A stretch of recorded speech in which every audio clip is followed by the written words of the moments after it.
Olá, gente linda do meu Brasil. O programa As Marias do Brasil aterrissou no Nordeste, em Maceió, Alagoas. Nos meses de dezembro e janeiro, nós vamos trazer para vocês histórias incríveis de Marias alagoanas, inspiradoras e extraordinárias. E eu estou vestida na vibe, na energia do sol, do calor, nos diversos tons de verdes e azuis das praias e das belas paisagens. E um detalhe, eu sou alagoana. E vamos começar a nossa estadia aqui com uma Maria que tem um coração disposto para cuidar de mulheres e de crianças. Já forneceu mais de 1 milhão de refeições para crianças desnutridas. Você vai conhecer a história inspiradora da doutora Thelma Toledo. Que prazer imenso tê-la em As Marias do Brasil. Muito obrigada. Bom dia, Claire. E eu gostaria que primeiro você falasse aí para todo o Brasil e o mundo, porque além da TV, o programa está também no YouTube, não tem fronteiras. Quem é Thelma Toledo? Thelma Toledo é professora. Thelma Toledo é uma mulher que tem uma sensibilidade grande para a criança em vulnerabilidade social, para aquela criança que você olha e que diz, não é, como vai ser o futuro dessa criança? Porque é que eu vejo o meu Jorge, o meu Pedro, o meu Fernando e o meu João netos, crianças, com tudo que a sociedade pode oferecer, tendo quase tudo para dar certo na vida, a não ser os percalços normais. E outros, João, Marias, Pedros, Paulos, Franciscos, não tendo quase nada. Isso eu acho, não é, de uma tremenda, não é, falta de poder público, falta, não é, de garra da sociedade, não é, falta de humanidade mesmo, não é? Por que que lá na base, não é, a igualdade não chega para essas crianças?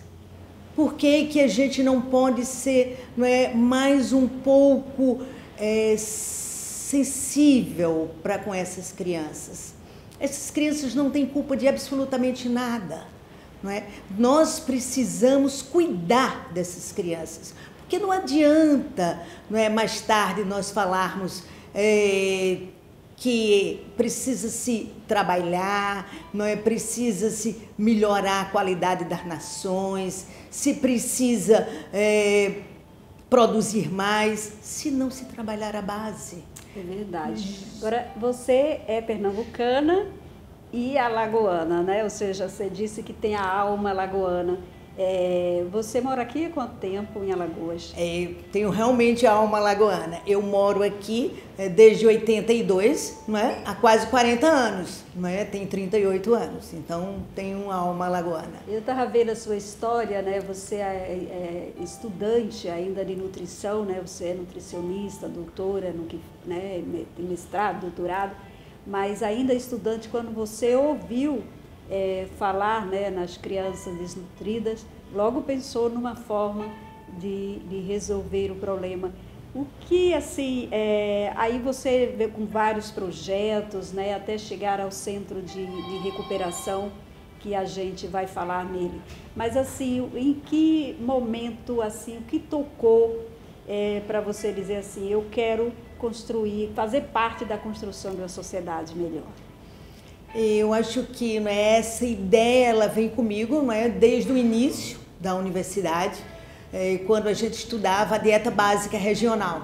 E eu estudava com a professora, a doutora Naide Teodósio, e nós estudávamos isso em animais de laboratório. Então, nós dávamos a dieta básica da região e aos outros animais a gente dava a proteína do leite. E a gente via como se desenvolviam diferentes, porque um era uma dieta muito pobre, onde praticamente não tinha proteína. E já víamos como uns animais cresciam e outros não. E na época o professor Nelson Chaves já falava de uma geração de nanicos. Eram crianças que não se amamentavam adequadamente ao seio e não tinham um aleitamento materno adequado e tomavam farinha neném. Você sabe o que é farinha neném? Não. Farinha neném é aquela farinha de mandioca. Quando você quando você produz a farinha de mandioca, fica na prensa uma farinha bem fininha. Então aquilo ali ele é triturado várias e várias vezes e é ensacado para engrossar o gogó das crianças. E aquilo se chama farinha neném, vende nos mercados. Então as famílias muito pobres, eles que não conseguem amamentar, eles diluem muito o leite, porque leite é uma coisa cara, e engrossa com farinha neném. Então essas famílias, elas alimentam os filhos muito mais com hidrato de carbono, com essa farinha de mandioca e pouco leite. Então as crianças se desenvolvem muito pouco. E elas só não desenvolvem o físico pouco, elas desenvolvem o cérebro pouco. Por quê? Porque nesse momento de desenvolvimento da criança, no que a gente chama de primeiríssima infância, o cérebro ele faz de 700 a 1000 sinapses por segundo. Você diminuindo o número de sinapses, você vai diminuir o desenvolvimento cerebral. Aí depois você vai querer que a criança aprenda, ela não vai aprender. Então ela vai ter déficit desde a pré-escola, desde a creche, desde a pré-escola. Aí depois você vai querer que lá adiante, nos bancos escolares, essa criança vai ser igual? Nunca. Vai querer que ela chegue na universidade igual? Nunca. Por isso essa grande preocupação. Então essa preocupação vem desde essa época. Agora, ela volta à cena quando já no doutorado eu me deparo com a instituição CREM de São Paulo. E aí com a professora Ana Lídia, que foi minha orientadora no doutorado. E eu tive essa oportunidade de conhecer o CREM São Paulo. Conhecendo o CREM São Paulo, eu digo, a gente precisa traduzir este modelo para Alagoas. Já que na periferia da nossa cidade, toda a cidade grande. É Centro de Recuperação de Educação Nutricional. Sim. Aí você trouxe para Alagoas. Sim. Agora, gente, a gente vai falar do CREM, assim, esse que foi em 2007, né, que você trouxe. A ONG a gente inaugurou em 2001, a Nutri, e com base nos trabalhos da Nutri, nós fizemos um trabalho em todas as unidades, nos assentamentos subnormais daqui de Maceió, nas favelas de Maceió, e com base nesses trabalhos nós publicamos em revistas internacionais indexadas e levamos esses trabalhos para o BNDES. À época o BNDES tinha uma área de inclusão social. Mandamos os trabalhos, o BNDES aprovou o nosso projeto e construiu o centro. E aí nós inauguramos ele em agosto de 2007. E de 2007 até agora, ela já beneficiou mais de 25 mil crianças, com mais de 150 mil atendimentos e mais de 1 milhão de refeições oferecidas a essas crianças que eram desnutridas. Como assim, a sensação de ver um resultado tão extraordinário assim, tão pouco tempo? É muito gratificante, mas cada vez que a gente recupera uma criança, a gente pensa na outra criança. Né? Então, é aquela ideia que se faz muito pouco, que a sociedade faz muito pouco e que poderíamos fazer muito mais. Eu acho que nós mães, nós Marias, poderíamos fazer muito mais, porque é muito pouco e é barato. Quando você vê o potencial que nós geraríamos em cuidar da primeiríssima infância, você vai ver que é muito barato. Porque se plantarmos aí, depois não precisamos falar de igualdade, não precisamos falar em cidadania, não precisamos falar em subir os muros, não precisamos falar se vai para a cadeia ou se não vai para a cadeia com 16 anos. A partir daí nós estamos formando cidadãos. Transformando vidas, né? Exatamente, a própria criança ela muda o ambiente familiar, porque nós trazemos a mãe. E quando você traz a mãe, você traz a família. Porque quando a gente traz a criança para dentro do centro, a gente empodera a mãe. A gente dá uma profissão à mãe, a gente traz essa mãe para escolher um ofício, a gente começa a mostrar a essa mãe que ela precisa ter responsabilidade com aquela cria, com aquela criança, que não só é dar, acabou isso de dar. O que a senhora vai me dar? Eu não vou lhe dar nada. Você vai aprender a fazer alguma coisa. Você precisa cuidar da criança. Eu vou cuidar dela agora, mas eu vou cuidar dela um tempo. Depois quem tem que cuidar é você. E você precisa, não é, ter uma profissão, você precisa se colocar na sociedade, você precisa dizer que é uma Maria, você precisa, não é, ter uma postura, você precisa saber fazer alguma coisa. Um bolo gostoso, você precisa saber fazer um ponto de cruz, você precisa fazer uma renda singeleza melhor, você precisa fazer uma escovinha, você precisa saber fazer uma unha, você precisa fazer qualquer coisa. Ou seja, descobrir a própria identidade, né, suas competências. Sim. E aproveitar as oportunidades. Porque eu costumo dizer que a transformação, as mudanças, elas sempre vêm de dentro para fora, né? Sim, é isso que a gente faz. Isso, a gente tenta dizer a essa mulher, não é? Tenta mostrar a ela que ela tem um dom, que ninguém nasce, não é, desprovido de tudo. E a gente tenta buscar nela o que ela tem para dar. Você acredita que a gente pega mulheres, não é, de 21 anos, e eu pergunto muito assim, olha, 21, descuidada, né, sem dentes, e eu digo, o que você vai me dar? Não, não tenho nada não, já tenho meus 4 filhos, tenho meu cachorro, Deus já me deu tudo. Não, e como é que você vai criar os 4 filhos que você botou no mundo? Quem botou não foi eu, quem botou foi você. Não, Deus vai me proteger, Deus vai me dar. Não, Deus tem muita criança para cuidar. Quem tem que cuidar dessa, já que Deus lhe deu, não é? Tem que ser você. Vamos ver o que é que você sabe fazer. Vamos descobrir. Nós, junto com toda a equipe, com o psicólogo, com o assistente, vamos descobrir o que você vai fazer. Porque você só tem 21 anos. Você precisa saber o que você vai fazer. Você não gosta de um cabelo cheiroso, não é? Você não gosta de um sabonete gostoso para tomar banho, não é? Você não tem José, não é? Que é o seu marido que lhe gosta de ver bonita. Então precisamos cuidar de você. Então essa Maria precisa estar mais bonita, precisa cuidar desses filhos. Esses filhos precisam lhe ver bonita, porque esses filhos precisam ter uma referência para o futuro, não é? Então a gente cuida, sim, da família, porque a família precisa ser cuidada. Né? E aí a gente cuida da criança. Mulheres, e essa é a proposta e a missão de As Marias do Brasil, né? Mulheres fortalecendo mulheres, trazendo essas histórias aí incríveis. Ou seja, é a Maria que começa todos os dias, né? Que, ou seja, ressurge das cinzas, a Maria que dá a volta por cima, né? Então é isso. Que você faz de uma forma assim incrível, né, com uma maestria. Agora, você também, né, cuida das crianças, das mães, né, das mulheres, da família inteira e também cuida e oferece, ou seja, desperta, oferece, incentiva a vida saudável para mulheres, para homens, né, aí com a clínica e assim, é o engenho do corpo também. Sim, eu digo que eu tenho muitas facetas. É uma Maria multifacetária, várias Marias numa só. Maria numa só. Várias Marias. A minha história ela é bem interessante. Eu, quando estudo a desnutrição, a gente vê o outro lado da moeda.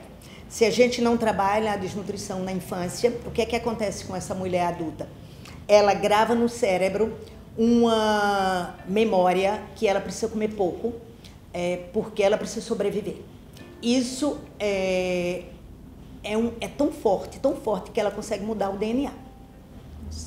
Então, quando ela passa do campo para a cidade e ela deixa de ser ativa e passa a ser sedentária, e esse alimento começa a ser densamente mais calórico, ela começa a estocar energia e ela começa a ficar obesa. Então, na mesma casa, a gente vê essa mãe que eu estou falando, ela é obesa. Toda ela quase é obesa. Ela tem aquele volume de abdômen enorme, ela tem hipertensão, ela tem resistência à insulina, depois ela vai ficar diabética. Então é um problema seríssimo. A gente tem a população pobre, não é, crescendo assustadoramente. Para você ter ideia, a gente tem a população quilombola, que eu conheço como uma das populações mais pobres no Brasil. E a gente já tem nela 65% de sobrepeso e obesidade. para você ver. Por quê? Porque elas se adaptaram à fome crônica. Quando elas começaram a comer mais, porque elas estão comendo, sim, mais, elas ficaram obesas. E essa obesidade, ela perpassa todas as classes sociais. E as pessoas de um maior poder aquisitivo também. E também são mulheres, também têm problemas, também têm crises, não é? Também tem, não é? Também jogam muitas ansiedades, muitas dores, não é? Muitos prazeres na comida. E comer é um grande prazer, um grande prazer. E vicia, vicia. Para você ter ideia, ontem eu recebi uma criança de 12 anos com 91 quilos. Aqui no consultório.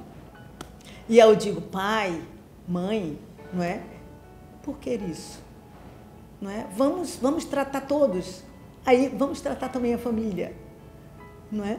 Vamos tratar as famílias, vamos ver o que está acontecendo, vamos melhorar essa alimentação. Porque também a gente não pode ser radical, porque os prazeres da mesa são os prazeres maravilhosos. Essa família precisa estar reunida à mesa em todas as classes sociais. Temos que ter alimentos saudáveis, mas temos que ter o alimento que se gosta. Aqui temos que ter o sururu ao molho de coco, temos que ter, né, o nosso arroz, temos que ter o maçuni, temos que ter o arroz do povo. Agora, quanto comer? Temos que comer a cocada, mas quando comer? A tapioca. Temos que comer a tapioca, mas você acredita que eu digo assim, vamos fazer uma tapioca. Faça para mim uma tapioca. Eu não acredito, a pessoa faz tapioca desse tamanho. Olha, o prazer de comer uma tapioquinha desse tamanho ou comer uma tapioca desse tamanho é o mesmo. Porque a gente só tem papilas gustativas daqui para cá. Passou daqui, acabou o prazer. Então, o spa, ele se traduz nisto. Não é? É aquela semana que as pessoas ficam num espaço agradabilíssimo para aprender a comer melhor. Aprender que a gente precisa comer os folhosos primeiro, porque eles dão saciedade. Eles aprendem que um tomate pode ser cortadinho e pode ser bem temperado e que esse tomate só tem 7 calorias. Eles aprendem, não é, que a gente pode fazer um caldo e esse caldo a gente pode, não é, em vez de tomate, botar um nabo e esse nabo é baixíssima caloria. Eles aprendem a comer melhor, com muitos prazeres. E que esse prazer do alimento que é densamente calórico, extremamente calórico, ele vai comer menos. Isso é comer bem, sem nenhuma restrição. Eu, enquanto nutricionista, se você é uma pessoa saudável, eu não faço nenhuma restrição a nenhum alimento, a não ser que você tenha uma patologia associada. Claro, se você é um diabético, eu tenho que mudar alguma coisa. Se você é uma pessoa que tem uma patologia renal, tem alguma restrição, mas se você é uma pessoa saudável, tem que ter restrição.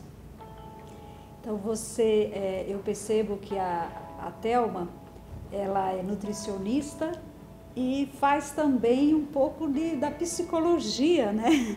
Para cuidar aí das crianças, das mulheres, da família inteira, né? Você tem que exercer um pouco de psicologia, né? Sim, eu acredito muito na psicologia. Muitos anos de psicanálise, não é? Para entender, não é, o comportamento das pessoas, não é, como as pessoas, não é, pensam, como as pessoas vivem, e entender o ser humano, não é? Porque é muito importante você entender o outro, não é? Porque a sua visão não é a visão do outro. Mas não adianta tentar impor normas, impor padrão, impor cultura. Mas você tem que ouvir o outro, entender o outro, ver, não é, os desejos, as vontades do outro. E aí sim, você ajusta, não é, essa realidade. Você também é professora da Universidade aqui Federal de Alagoas. Sim. Transmitindo aí essas experiências todas, né, passando adiante essa informação. Mas eu tenho muita curiosidade, assim, como eu já fiz como repórter, inclusive aqui em Alagoas, né, conheço as favelas, né, mas é impactante ver a realidade, né, assim, das crianças, das famílias, como o dia a dia delas, né? Mas assim, chegar nessas favelas, assim, é impactante, mas você chegou e disse, é possível mudar? Ou viu dificuldades?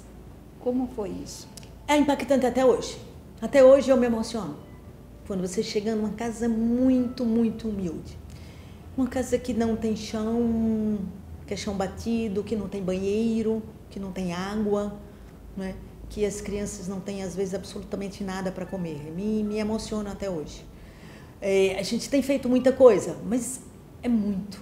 Não é? E só o poder público pode fazer isso. O poder público tem sido muito parceiro nosso. Né? Nós temos tentado muito trabalhar em parceria com o poder público, porque só o poder público pode realmente, não é, mudar. Nós ajudamos, tentamos montar com o poder público políticas públicas, tentando mostrar como é, né? Mas é impactante. E nas localidades que a gente trabalha, né, temos ajudado bastante. Agora mesmo, né, na pandemia, nós trabalhamos diuturnamente. No dia que disse está instalado a pandemia, foi decretado o lockdown. Nós entramos dentro das comunidades. Recebemos uma solidariedade nunca antes visto. Eu fui para a televisão algumas vezes, dei algumas entrevistas e eu costumava sempre dizer, olha, se a sociedade civil, se as pessoas do bem fossem solidárias, como foram na pandemia, não teríamos nenhuma família miserável. A pobreza, essa vai existir sempre, porque ela é digna. Na mesma casa você vai ter uma pessoa que trabalha mais, que produz mais e que vai ter um bem a mais. E outro que vai ter um bem a menos, mas ele vai ter as coisas. Não é? A miséria, ela é indigna, ela é triste, ela é feia, não é? Ela é impactante. E dói, né, na alma da ela gente. Dói na alma. Você diz assim, não é possível. Às vezes eu penso, eu passo aqui nos lugares, eu entro, eu converso e eu digo, não é possível que essa sociedade não veja o que eu vejo. Entende? Deixa eu dizer que a fome, assim como o frio, né, tanta população aí de rua, a fome e o frio dói no estômago, no físico, mas dói muito mais na alma, né, do cidadão que se sente não cidadão, né?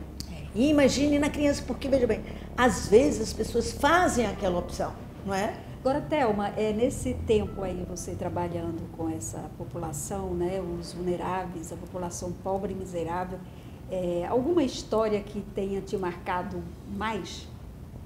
Sim, tem histórias assim que marcam muito. Tem uma que marcou muito, que é uma criança que chegou com 1 ano, com 3 quilos e pouco, que não andava, né? E uma família de carroceiros, né? 4 filhos, e a gente assim, não é, conseguiu recuperar todos eles, conseguiu empoderar, e depois eu consegui, não é, que essa criança entrasse na faculdade. Não é? Então isso é uma coisa marcante, assim. Tive outros, por exemplo, a pessoa que começou comigo, Dona Maruzi, até hoje é a líder do movimento, e ela me dizia muito, olha, Thelma, eu quero que você ajude minha neta, porque minha filha eu perdi para o tráfico. Não é? O meu filho eu perdi por trás, mas ajude minha neta. E a gente ajudou a neta, e a neta hoje é assistente social, não é, professora junto comigo, não é, da universidade. Então a gente tem alguns casos assim de isso é o que dá certo. Não é? Eu acho que esse é o Brasil que pode dar certo. É você, não é, tirar da miséria e botar para produzir, para trabalhar.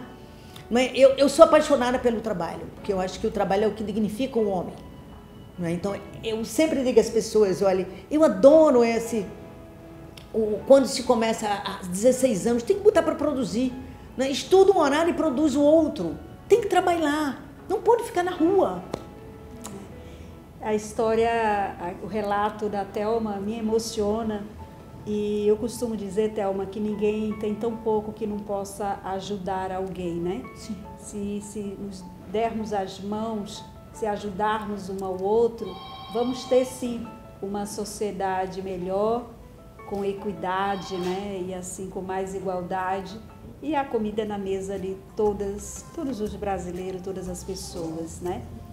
E a gente está chegando ao fim do programa e eu gostaria que você falasse para as Marias deste Brasil e do mundo, porque além da TV União, o programa está no YouTube e não tem fronteiras, né? Então, dê sua mensagem para essas mulheres que estão nos assistindo. A vocês, não é, Marias, tentem sempre, não é, ajudar uma criança, não é? Essa criança será a Maria de amanhã, não é? E como vocês vai poder ajudar outras Marias. E só dessa maneira, não é, nós melhoraremos o Brasil e o mundo. Acreditem, não tem outra maneira. Se nós não empoderarmos, se nós não educarmos, se nós não criarmos o cidadão pequeno, jamais vamos melhorar, não é, essa sociedade que está aí. A primeira infância é muito importante, né? E uma criança feliz será um adulto mais saudável, um adulto bem-sucedido, né? Tem mais chance de se tornar um adulto bem-sucedido, né? Sim, ele terá as chances que os nossos filhos e netos terão. Isso é igualdade. Thelma, muito obrigada por nos receber aqui no seu consultório e parabéns, sucesso aí na sua missão de restaurar e transformar vidas. Da infância, né, da criança, da primeira infância até o mais idoso aí, né, com o spa, com o consultório. E que Deus aí te abençoe nessa nobre missão. Muito obrigada você, Cléia, me dá essa oportunidade, porque hoje é meu aniversário. Nós então, estamos gravando. Obrigada. Estamos gravando esse programa no dia 20 de novembro, que é o Dia Nacional da Consciência Negra e aniversário da Thelma. E Thelma, todas as mulheres que passam pelo programa As Marias do Brasil recebem de brinde uma lembrança, que é o meu livro, A Influência da Mulher no Mundo. Muito obrigada. Obrigada pela gentileza. Realmente, obrigada pela entrevista. E sucesso no seu trabalho. Belo trabalho. Obrigada. A gente não pode abraçar, mas receba meu abraço de coração, a minha admiração, o meu carinho. Realmente uma história emocionante e inspiradora. Se você não assistiu o programa inteiro, vá lá no canal As Marias do Brasil no YouTube e assista, porque realmente está inspirador. E continue conosco. Até a próxima com mais uma Maria alagoana inspiradora e extraordinária. Fiquem com Deus. Siga As Marias do Brasil nas redes sociais, Instagram e Facebook. Até a próxima. Tchau, tchau.